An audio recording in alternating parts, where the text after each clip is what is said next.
Ce programme vous est présenté par Animeland, le premier mag de l'animation et du manga.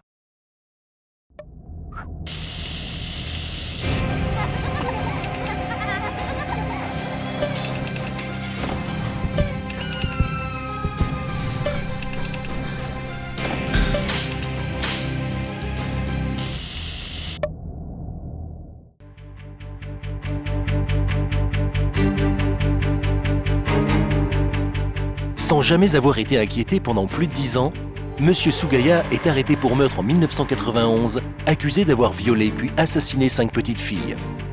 En 2009, il est finalement libéré grâce à une équipe de journalistes qui s'est investie dans une contre-enquête pour prouver son innocence.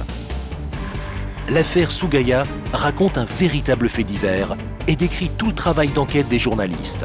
Oui, tout ceci est vrai. Les dessins plutôt réalistes et la mise en scène très figée nous font énormément penser à certaines BD d'actualité et de reportage.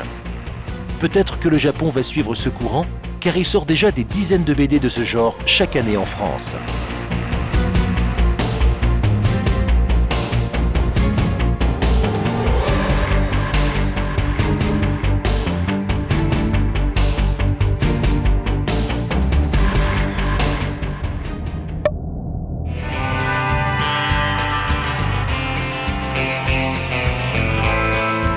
Unique survivant d'une attaque de caravane, le jeune Sona est secouru par une mystérieuse marchande d'armes itinérante. Réfrénant son désir de venger les siens, massacré par le bandit Hydra et ses hommes, il se retrouve contraint de travailler pour l'armurière afin d'éponger sa dette. Les voilà ainsi tous deux partis sur les routes d'une lande désolée et inhospitalière afin d'écouler leurs articles de mort. Que les amateurs de Dark Fantasy se réjouissent. The Arms Peddler s'annonce comme une nouvelle référence du genre, aux côtés de Berserk, Claymore et autres Hubelblatt. Violent, impitoyable et tragique, l'univers sombre et sans concession prend littéralement aux tripes. Un titre à surveiller de près.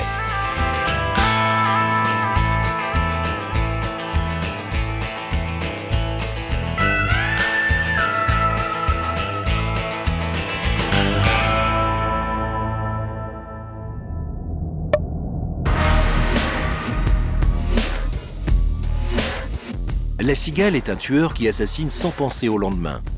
Mais lorsqu'il rencontre Iwanishi, le voilà pour la première fois face à quelqu'un qui semble s'intéresser à lui.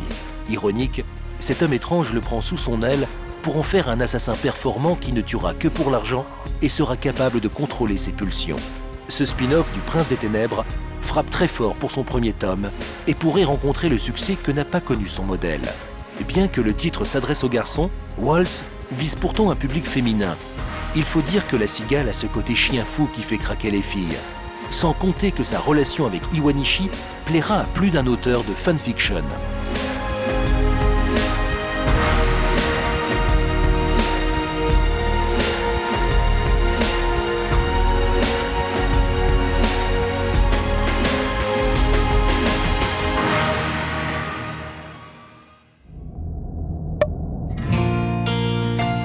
La plupart du temps, les héros de manga se démarquent du commun des mortels par une aptitude ou un pouvoir, faisant d'eux des êtres d'exception. La particularité de Toru est justement de n'en posséder absolument aucune, contrairement au reste de ses camarades de classe, tous nés avec le pouvoir de l'iris. Toru s'est donc enfermé dans un cocon de discrétion afin d'éviter les brimades, jusqu'au jour où une fille le force à s'en extraire. Si les menues intrigues développées dans ce premier volume peinent à convaincre, des personnages hauts en couleur et pleins de vie rattrapent le tout. Seinen au ton léger, Iris Zero est le type même de lecture sans prise de tête qui met de bonne humeur.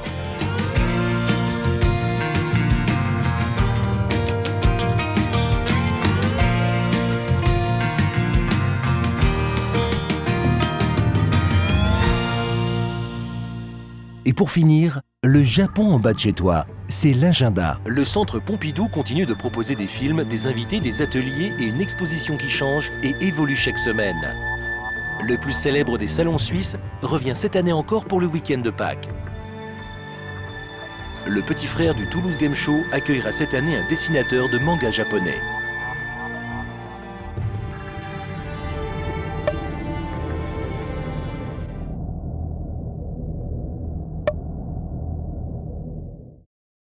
Ce programme vous a été présenté par le magazine Animeland.